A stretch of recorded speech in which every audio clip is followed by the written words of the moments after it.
Hello friends, स्वागत है आपका अपने यूट्यूब चैनल वंदना क्लासेस में। तो आज है 22 फरवरी और 22 फरवरी से संबंधित जितने भी करंट अफेयर क्वेश्चन बने हैं उन सभी क्वेश्चंस को हमने अपनी इस वीडियो में लिया है। वीडियो बहुत ही महत्वपूर्ण और शानदार होने वाली है और आपकी आगामी परीक्षाओं को ध्यान में रखते हुए हमने इन सारे प्रश्नों को सिलेक्टेड क्वेश्चंस लिया है। तो आइए अपनी वीडियो को स्टार्ट करते हैं। क्वेश्चन फर्स्ट है, 21 फरवरी को कौन सा दिवस मनाया गया है? तो अभी 21 फरवरी को अंतर्राष्ट्रीय मातृभाषा दिवस मनाया गया है। अंतर्राष्ट्रीय मातृभाषा दिवस। तो इस बार की मातृभाषा दिवस की थीम रही है बहुभाषी शिक्षा, शिक्षा को बदलने की आवश्यकता, multilingual education a necessity to transfer education. तो इस प्रकार की जो थीम रही है और इसका उद्देश्य है कि भाषा विज्ञान के बारे में जागरूकता, सांस्कृतिक विविधता तथा बहुभाषावाद को बढ़ावा देना, अंतर्राष्ट्रीय स्तर पर विभिन्न प्रकार की भाषाओं को मान्यता देना और उन्हें अधिक से अधिक बढ़ावा देना। तो इसी प्रकार से जो फरवरी में जो प्रमुख डे रहे हैं उसके बारे में 1 फरवरी को भारतीय तट रक्षक दिवस मनाया गया है, इंडियन कोस्ट गार्ड डे। 2 फरवरी को आर्द्रभूमि दिवस, वेटलैंड डे। 4 फरवरी को कैंसर दिवस एवं अंतर्राष्ट्रीय मानव बंधुत्व दिवस। 7 फरवरी को सेफ इंटरनेट डे। 10 फरवरी को पल्सेस डे या फिर कृमि डे। कृमि डे ये होता है मिट्टी से होने वाली बीमारियां और इसमें 19 साल तक के जितने भी युवा होते हैं, बच्चे होते हैं, तो उनको इस प्रकार की बीमारी होने का ज़्यादा खतरा रहता है। मिट्टी मीन्स जो कि होता है हेलमिंथीस, तो इस प्रकार की बीमारी इससे होती है। 11 फरवरी, तो 11 फरवरी को भी विश्व यूनानी दिवस मनाया गया है और विज्ञान में महिलाओं और लड़कियों के लिए अंतर्राष्ट्रीय दिवस मनाया गया है। 12 फरवरी को अंतर्राष्ट्रीय डार्विन दिवस। 13 फरवरी को विश्व रेडियो दिवस मनाया गया है। 15 फरवरी को अंतर्राष्ट्रीय बाल कैंसर दिवस और 17 फरवरी को वैश्विक पर्यटन लचीलापन दिवस मनाया गया है। और इस वैश्विक पर्यटन लचीलापन जो दिवस है इसे इस बार फर्स्ट बार मनाया गया है। इसी के साथ में ही फरवरी के अभी तीसरे शनिवार को विश्व पेंगोलिन दिवस मनाया गया है 18 फरवरी को। लेकिन इस बार जो कि शनिवार है, तीसरा शनिवार 18 फरवरी को पड़ा था, तो इसलिए विश्व पेंगोलिन दिवस मनाया गया है। लेकिन फरवरी के तीसरे शनिवार को डेट चाहे कोई सी भी हो, हर बार फरवरी में इसे मनाया जाता है। तो इस प्रकार इसका राइट आंसर हो जाएगा, ये है बी।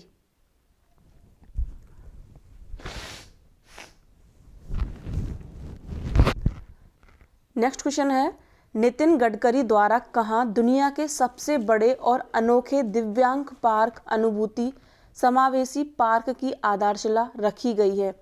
तो दुनिया के सबसे बड़े और अनोखे दिव्यांग पार्क अनुभूति समावेशी पार्क की, तो अभी इसे आधारशिला महाराष्ट्र में रखी गई है।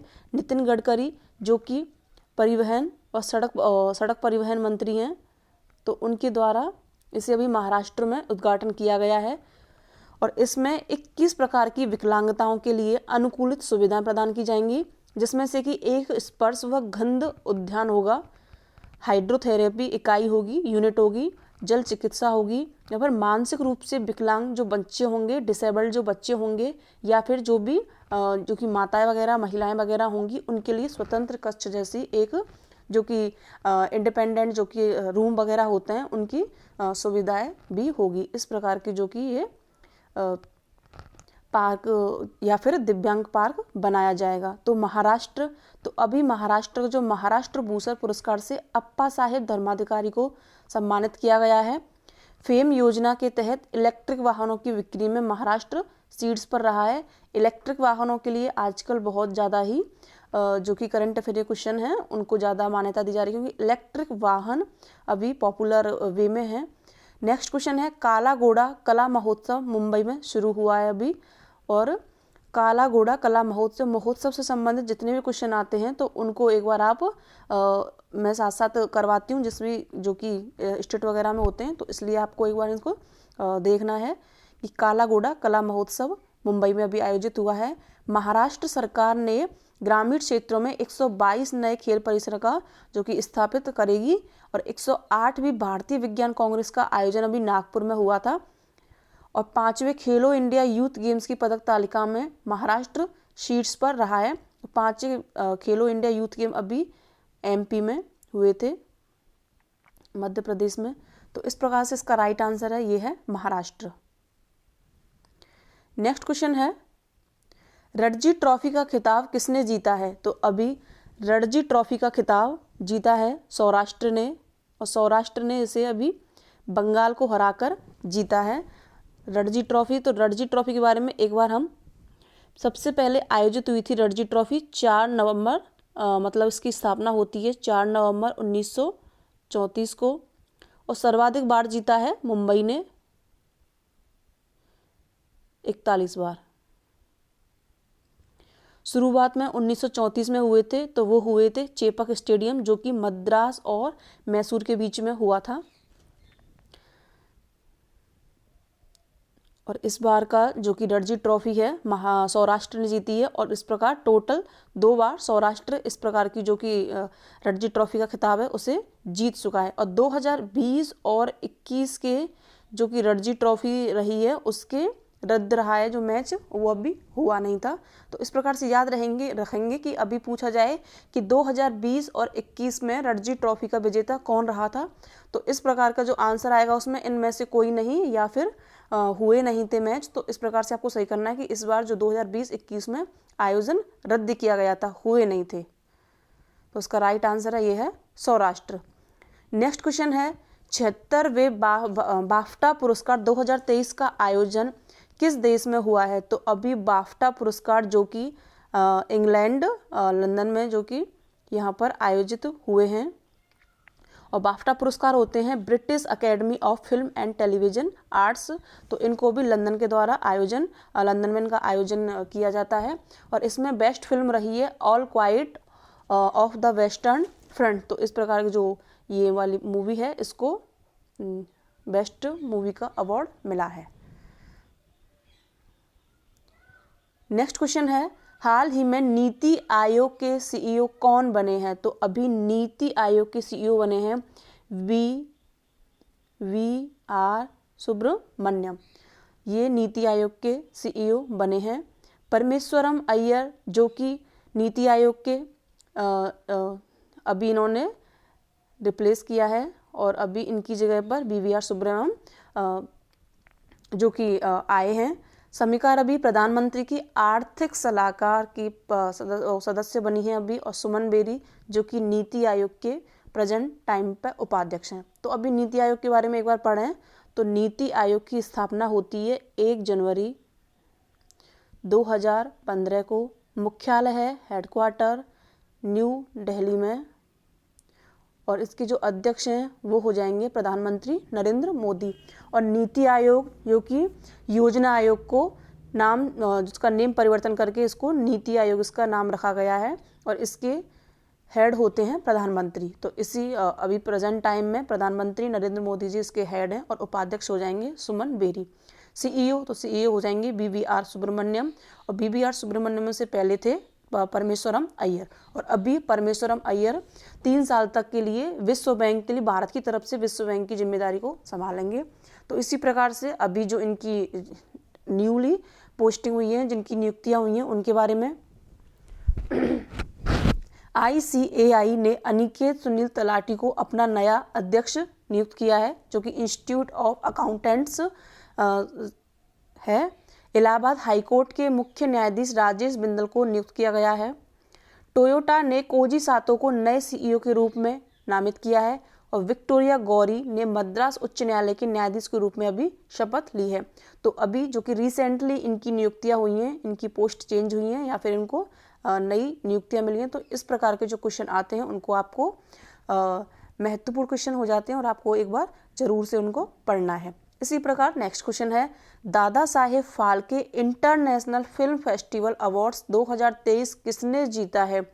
तो दादा साहेब फाल्के इंटरनेशनल ये मूवीज़ वगैरह के क्षेत्र में दिया जाता है, मूवीज़ वगैरह के क्षेत्र में। तो अभी आलिया भट्ट और रणबीर कपूर को मिला है। आलिया भट्ट को मूवी है गंगूबाई, और रणबीर कपूर की मूवी है जो कि अभी आई थी शिवा। तो उन दोनों के लिए इनको अभी मिला है।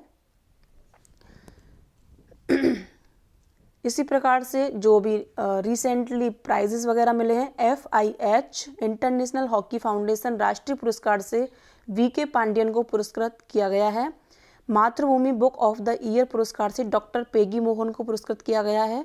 ATD बेस्ट अवार्ड जो कि NTPC कंपनी को मिला है और यह भारत की सबसे बड़ी कंपनी है ताप विद्युत की।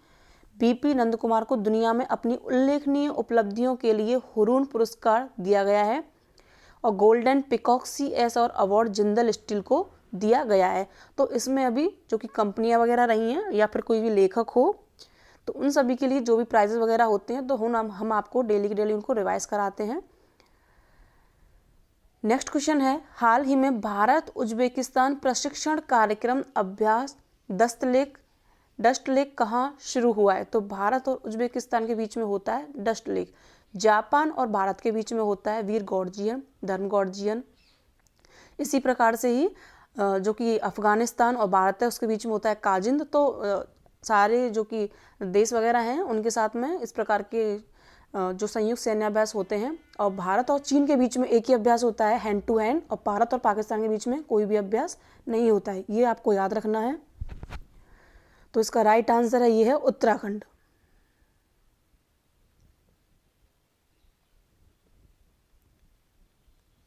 तो अभी उत्तराखंड में भारत और उज्बेकिस्तान प्रशिक्षण कार्यक्रम शुरू हुआ है। उत्तराखंड में नकल विरोधी कानून लागू हुआ है। उत्तराखंड के मुख्यमंत्री ने 2023 तक भारत को नशा मुक्त करने की घोषणा की है। ल्यूमिनस द्वारा भारत की पहली हरित ऊर्जा आधारित सौर पेनल्टी फैक्ट्री उत्तराखंड में बनाई जाएगी। 74वें गणतंत्र दिवस परेड में उत्तराखंड की झांकी ने पहला पुरस्कार जीता है और उस झांकी की थीम रही है मानसखंड, जिसमें कि चारों धाम की यात्रा, नेशनल पार्क, राष्ट्रीय जो कि वहाँ का एनिमल है, उन सभी को वहाँ पर प्रदर्शित किया गया था। उत्तराखंड सरकार ने राजस्व पुलिस व्यवस्था को खत्म करने का फैसला किया है। उत्तराखंड हाईकोर्ट को नैनीताल से हल्द्वानी शिफ्ट किया गया है। उत्तराखंड ने 9 नवंबर को अपना स्थापना दिवस अभी मनाया है और उत्तराखंड के मुख्यमंत्री ने लखपति दीदी मेले की शुभारंभ या फिर शुरुआत की है। तो इसका राइट आंसर है उत्तराखंड। नेक्स्ट क्वेश्चन है, हाल ही में टेस्ट क्रिकेट में सबसे ज़्यादा छक्के लगाने वाले बल्लेबाज कौन बने हैं? तो अभी टेस्ट जो कि क्रिकेट है उसमें सबसे ज़्यादा छक्के लगाए हैं बेन स्टोक्स ने और यह इंग्लैंड से है। नेक्स्ट क्वेश्चन है, संयुक्त राष्ट्र आयोग के 62वें सत्र की अध्यक्ष कौन चुनी गई हैं? तो अभी संयुक्त राष्ट्र सामाजिक आयोग के 62वें सत्र के अध्यक्ष रुचिरा कंबोज जो कि चुनी गई हैं। नेक्स्ट क्वेश्चन है, हाल ही में 18वीं विश्व सुरक्षा कांग्रेस कहाँ आयोजित की जाएगी? तो अभी जो कि विश्व सुरक्षा कांग्रेस है वह अभी जयपुर में जो कि राजस्थान की राजधानी है यहाँ आयोजित की जाएगी। यहाँ के CM हो जाएंगे अशोक गहलोत और यहाँ के राज्यपाल हैं कलराज मिश्र।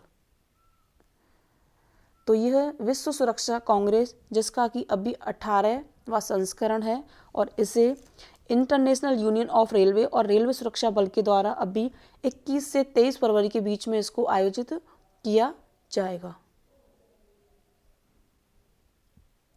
तो इसका राइट आंसर है ये है जयपुर। तो आज के प्रश्न जो कि नेक्स्ट क्वेश्चन है, हाल ही में ऋण वृद्धि, संपत्ति की गुणवत्ता व सार्वजनिक क्षेत्र की उधारदाताओं की सूची में शीर्ष पर कौन सी बैंक है? तो अभी यह है बैंक ऑफ महाराष्ट्र। इसकी स्थापना होती है 16 सितंबर 1935 को पुणे में। यह सार्वजनिक जो कि गवर्नमेंट बैंक है और अभी सबसे ज़्यादा सीट्स पर रही है उधारदाताओं की सूची में बैंक ऑफ महाराष्ट्र और इसने 21.67% की वृद्धि की है इस बार की जो कि तिमाही की सूची आई है उसमें। तो इस प्रकार इसका राइट आंसर है बैंक ऑफ महाराष्ट्र। तो आज के प्रश्नों की श्रृंखला को यहीं पर समाप्त करते हैं। अगर आपको वीडियो अच्छी लगी हो, हेल्पफुल लगी हो तो उसको लाइक करें, शेयर करें एंड सब्सक्राइब करें। Thank you.